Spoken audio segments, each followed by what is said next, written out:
In the quiet village of Willowbrook, best friends Ruhi and Jack loved to explore the surrounding forests and mountains. They often heard legends of ancient dragons, but no one had seen one in generations.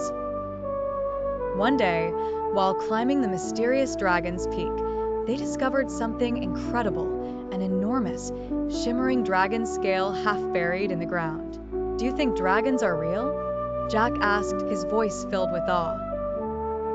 Roy examined the scale closely. "It sure looks real to me. I think we need to find out for ourselves." Determined to solve the mystery, they set off toward the summit of Dragon's Peak the next day.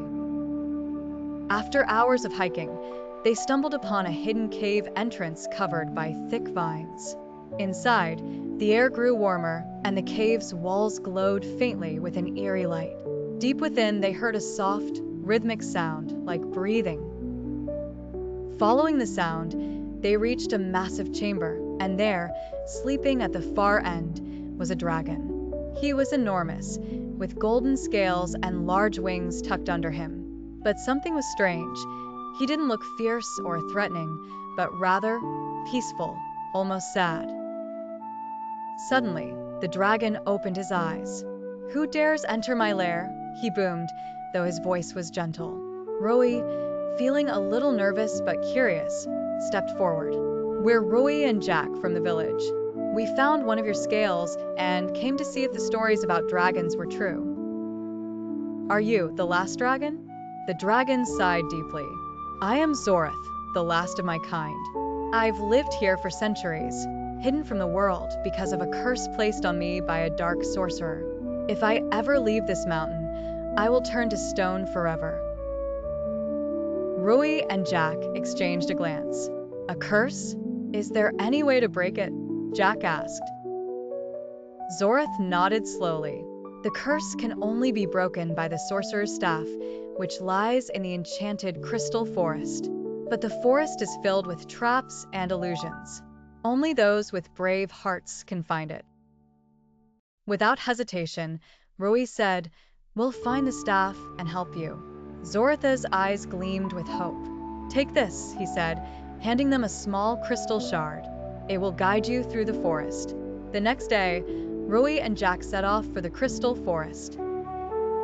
It was a place of enchantment, with trees made of glass and rivers that sparkled like diamonds.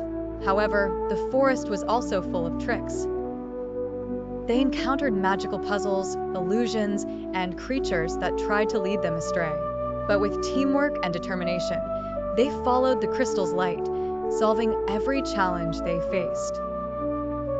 Finally, after a long journey, they reached the heart of the forest, where the sorcerer's staff rested in a stone pedestal. Ruhi carefully lifted the staff, and the moment she did, the forest glowed with a soft, magical light. They had succeeded. With the staff in hand, they hurried back to Dragon's Peak. Zorath was waiting for them, his eyes full of gratitude.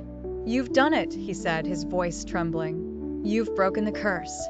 As Zorath touched the staff, a burst of light surrounded him. The curse lifted, and for the first time in centuries, he spread his wings and flew out of the cave.